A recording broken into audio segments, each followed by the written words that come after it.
13절입니다. 함께 읽겠습니다. 시작. 내 지체 속에서 한 다른 법이 내 마음의 법과 싸워 내 지체 속에 있는 죄의 법으로 나를 사로잡는 것을 보는도다. 24절까지 시작. 오라 나는 혼과 사랑이라 이 사랑의 몸서 누가 나를 건져내리라. 고린도후서 4장 16절입니다.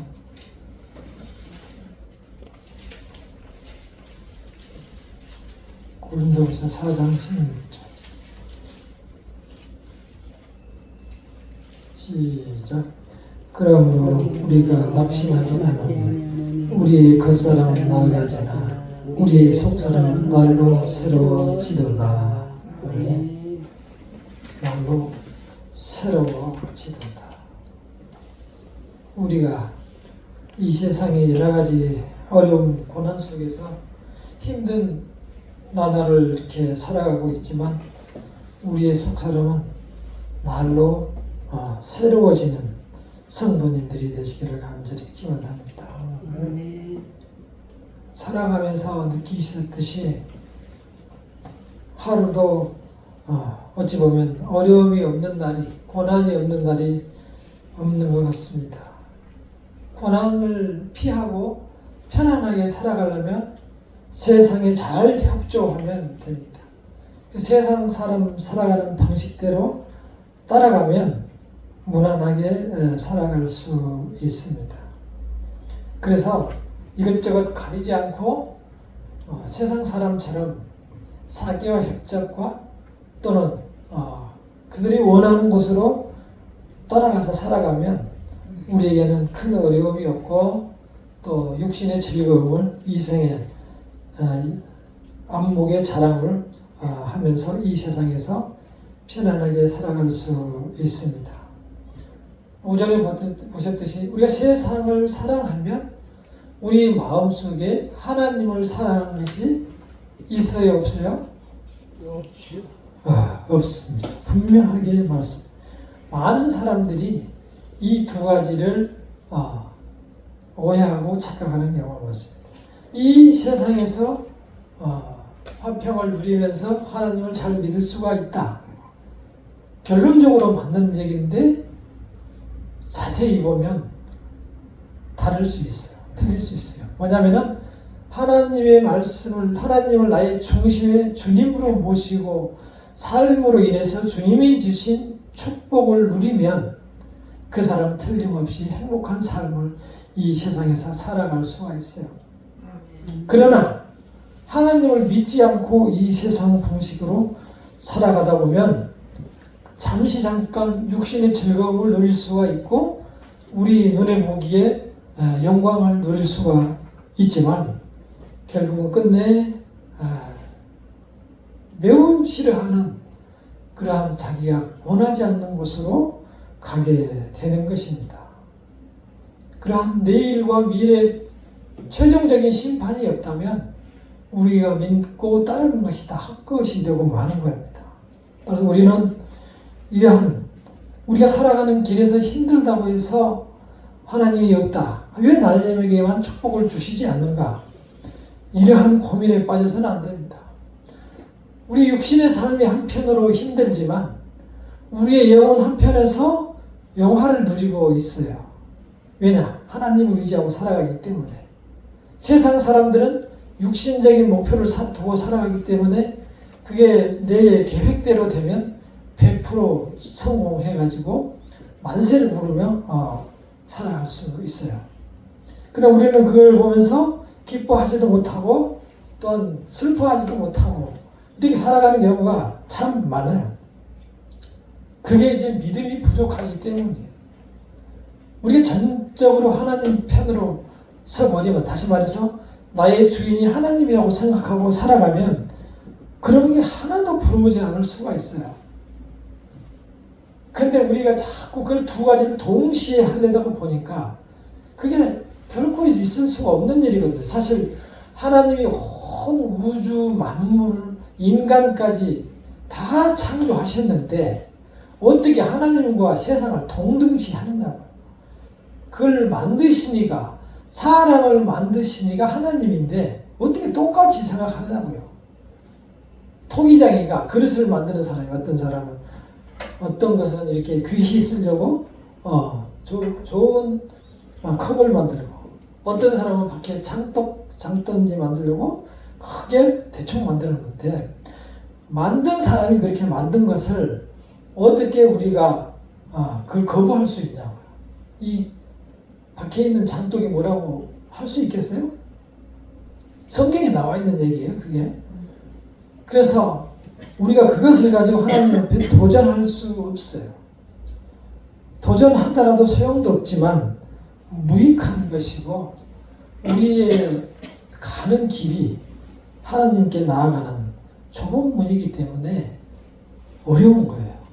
그래서 오히려 이 좁은 문으로 가고 싶다고 생각하고 이 세상을 살아가면 훨씬 더 은혜가 된다라고 하는 것이 오늘 말씀의 주요한 내용입니다. 정말로 우리에게는 힘든 일이지만 이 세상 살아가면서 지난 시간처럼 세상에 그리스도인으로서의 향기로 또는 모델로 이렇게 살아가라고 하는데, 하나님 너무 무리한 요구하는 거 아닙니까? 이렇게 생각하면서 우리가 못 쫓아간단 말이죠. 저도 그래요. 참 어려운 것 같아요. 어렵기 때문에 우리가 하나님 앞에 나아가는 거예요. 하나님, 도저히 나는 사랑할 수 없습니다. 사랑할 힘이 부족합니다. 그때 우리처럼 하나님을 의지하는 사람은 하나님 앞에로 나아가지만, 하나님이 없는 사람은 세상으로 그때 나아가게 돼. 세상에 돈에 줄을 서든지 권력에 줄을 서든지 세상 영화에 줄을 서든지 그쪽으로 가게 된다. 같이 누릴 수도 있죠. 잘 돼서 세상에서. 하나님 앞에서는 다 무익한 일들이에요. 아무 소용없어요. 문제는 세상에서 그런 누리는 것이 문제가 아니고, 그로 인해서 오전처럼 그 백성들은 멀리 떠나 하나님으로부터 자꾸 멀리 세상이 좋을수록, 육신에 속할수록 하나님으로부터 멀리 떠나가는 거예요. 그래서 세상과 하나님을 동시에 사귈 수가 없는 거예요. 그래서 성경의 표현대로 돈과 나를 겸하여 섬길 수 없다라고 하나님께서 말씀을 주신 거예요. 이 모든 성경은 신약과 구약이 수천 년의 시간을 두고 만들어졌지만 딱 한 책이에요, 한 책. 그래서 창세기 1장 1절부터 그러니까 계시록 22장까지 똑같이 다 내용이 다 맞춰져 있어요. 그래서 그걸 잘못 해석하게 되면, 어느 한 구절을 가지고 잘못 해석하게 되면 딴 길로 이단으로 가기가 아주 쉽기 때문에 하나님 말씀을 우리가 깊이 배워야 되는 거예요. 하나님 말씀을 우리가 이렇게 한 말씀 한 말씀 오늘도 읽었지만 읽을 때마다 은혜가 되는 것은 그 생명력이, 하나님의 말씀이 살아있기 때문에 우리의 마음을 움직이는 거예요. 저는 이렇게 세상 살면서 빛나는 것도 없고 늘 부족한 상태로 살아가지만 하나님의 말씀을 읽으면 큰 힘이 됩니다. 그리고 공부를 이렇게 하면서 많은 것을 또 얻게 되고 또 전해주고 싶고. 근데 사람들이 안 오네. 안 와. 그래서 마음에 갈등이 많아요. 어떻게 해야 많이 전할 수가 있을까? 어떻게 해야 많은 사람에게 전할 수 있을까? 고민이 아주 많습니다.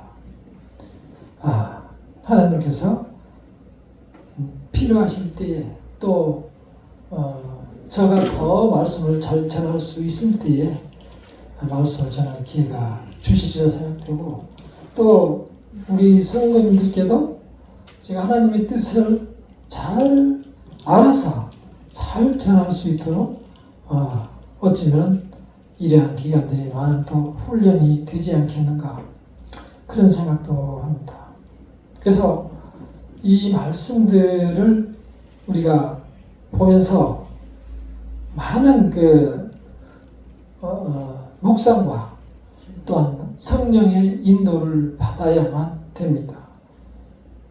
이 말씀을 보면서 자기 생각대로 해석하고 말해버리면 큰 위험에 빠질 수가 있습니다. 그렇고, 자, 우리에게 이제 2번에 나온 대로 세상의 본보기로 살라고 하지만, 우리가 말씀을 먼저 자신이 순종하지 못하면 불가능에 가깝다. 불가능하다고 한 게 아니고 불가능에 가깝다고 한 게 우리 손양호 목사님처럼 그렇게 말씀대로 순종하며 살아가는 사람들도 있어요. 세상에. 주기철 목사님들처럼. 그렇지만 그 사람들은 그 시대에 다 손가락질 받았어요. 굳이 이렇게 못하게 하나님을 믿을 필요가 있느냐. 그렇다고 그 사람들이 특별히 못한 것도 없어요. 그냥 그 말씀대로 살려고 보니 세상이 너무 악한 거예요. 그 사람이 모질러서 그렇게 사는 게 아니고요. 세상의 말씀대로 살기가 굉장히 어려워요. 우리에게 주어진 이 고난이라는 것들을 우리가 지키는 게 어려운 게, 고난의 두 가지 측면이라고 써놨잖아요. 내가 스스로 짊어진 고난이 있고 그리스도의 삶을 통해서 만나는 고난이 있어요. 대부분의 사람들이 내가 스스로 짊어진 그 고난 때문에 삶이 힘들어요. 자살해버리잖아요. 못 견뎌가지고 내 자신의 욕망을 이기지 못해서 내가 이렇게 계획을 세우고 이렇게 했는데, 내가 이러한 계획을 세우고 투자를 이렇게 했는데 망해버렸단 말이죠. 자살하는 거죠. 또 이렇게 계획을 세워서 다단계로 해서 이렇게 떼돈을 한번 벌어보려고 했는데 안 해서 결국은 좌절하고 가정이 깨지고 흩어지고 자살하고, 그리고 내가 공부를 또는 다른 것으로 반드시 내가 1등을 하겠다고 마음을 먹었는데 안 됐을 때, 졌을 때 그 비참함 때문에 죽거나 딴 길로 가거나 하는 사람들이 세상에 굉장히 많습니다. 결국은 내가 가진 그 욕망을 내 스스로 통제하지 못해서, 그러니까 우리는 내 자신도 알 수 없는 나와 같이 살아가다 보니, 내 자신도 나를 통제 못하는 세상을 살아가다 보니 세상이 너무너무 힘든 거예요. 그러한 사람들이 우울증에 걸리는 경우가 정말 많아요. 저도 한번 그런 느낌을 잠시 받은 적이 있었지만, 내가 나의 가는 방향을 잃어버리면, 나에게 하나님이 없으면, 내가 하나님이 없으면 세상에서 자칫 길을 잃어버리기 아주 쉽습니다.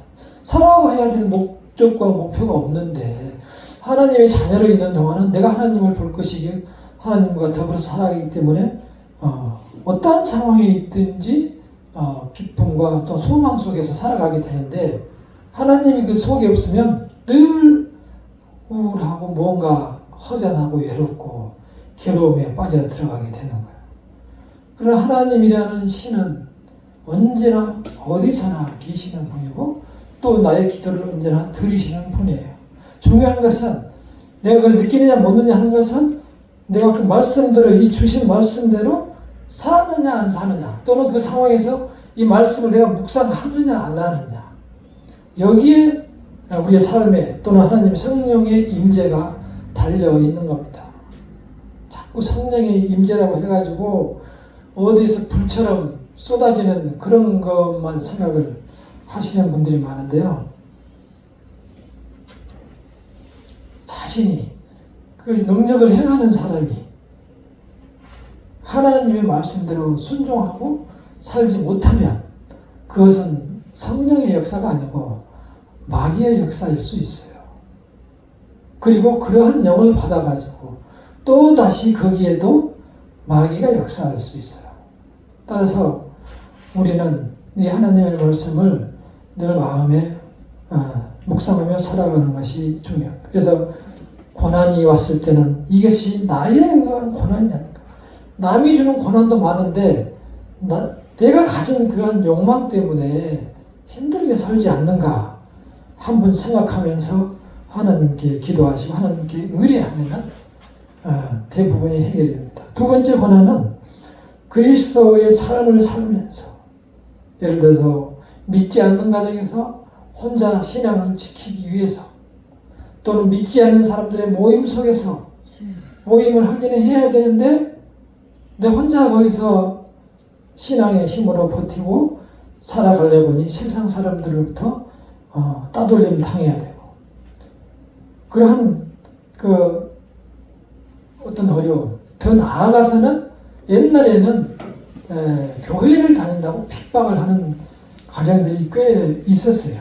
쌍놈이라고 하기도 하고 그런 시절들이 꽤 저희들 어렸을 때는 있었습니다. 왜냐하면 어디 교회 갔다 오면은 막 동네에서 구술하는 경우가 굉장히 많이 있었거든요. 심지어 아프면 구술을 해버렸으니까.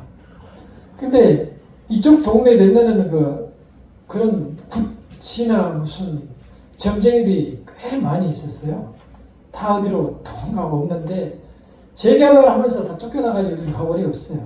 그러니까 그 점쟁이들이 자기 문제 하나 해결 못하면서 남의 인생을 이렇게 안내해주고 이렇게 하면서 돈을 벌고 있었는데 다 사기가 많았죠. 사실은 사기. 겨울에는 얼음 조심하고, 여름에 물가 조심하고, 또 겨울에 불 조심하고. 그렇게 이제 옛날에 신문에 보면은 띠별로 이렇게 점을 보는 게 있어요. 이렇게 적어놓은 거 띠별로. 저도 옛날에 좀 많이 봤는데 거기 보면은 띠별로 다 있는데 어떤 어려움을 조심하고 어떤 좋은 일이 있을 수 있다. 다 이렇게 사는데 다른 그 띠들도 다 비슷비슷해요. 무슨 호랑이띠, 소띠, 돼지띠라고 해가지고 특별한 게 아니고, 예를 들어서 소띠들만 이걸 잃고 돼지띠들만 저걸 조심하라 이게 아니고, 그러한 악한 일과 선한 일을 그냥 다 여러 가지를 골라서 이러한 불을 조심하고 또한 안전한 산으로 가라. 아니 그런 말을 누가 못해요. 그런 것들 가지고 사람들을 현혹하는 게 세상에 잔뜩 많이 있어요. 그런 세상의 어떤 영적인 유혹, 또 이단들의 우리를 위한 손짓, 이단을 구분하는 가장 큰 핵심적인 요소는 그리스도의 십자가의 구속이 있느냐, 그것을 보면 돼요. 그리스도 예수님이 나를 위해서, 딴 사람이 아니고 나를 위해서 십자가를 지셨고 부활하셨다.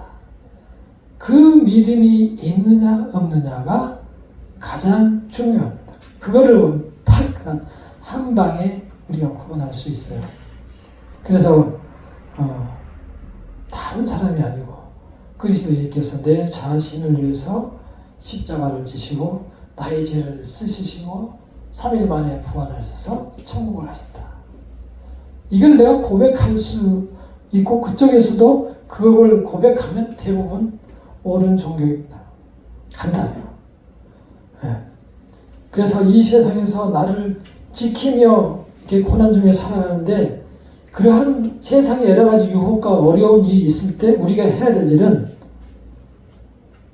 같이 주먹 쥐고 멱살을 잡고 싸우는 게 아니고, 그것을 이겨내려고 하나님께 의지하고 기도하고 또 말씀을 보고 깨닫는 거예요. 그때에 내가 지식이 부족하잖아요. 또 내가 경험도 부족하고 하나님을 만난 체험도 부족하다. 그러면은 의지하는 수밖에 없어요. 의지했을 때 어떻게 해요? 의지했을 때 주의 성령께서 나에게 바른 길을 안내를 해주신단 말이에요. 다시 말해서 이러한 고난을 통해서 우리는 성령을 체험하게 되는 거예요. 그러면 고난이 끝났을 때 우리는 훨씬 영적인 성장을 갖게 되는 거예요. 그래서 고난이 내게 유익이라 말이 나오는 거예요. 이러한 싸움이 우리가 그리스도께서 재림하실 때까지 영원히 계속된다고 생각하시면 돼요. 그것을 넉넉히 이기기 위해서는 우리가 전적으로 하나님의 편에 서는 수밖에 없어요. 그리고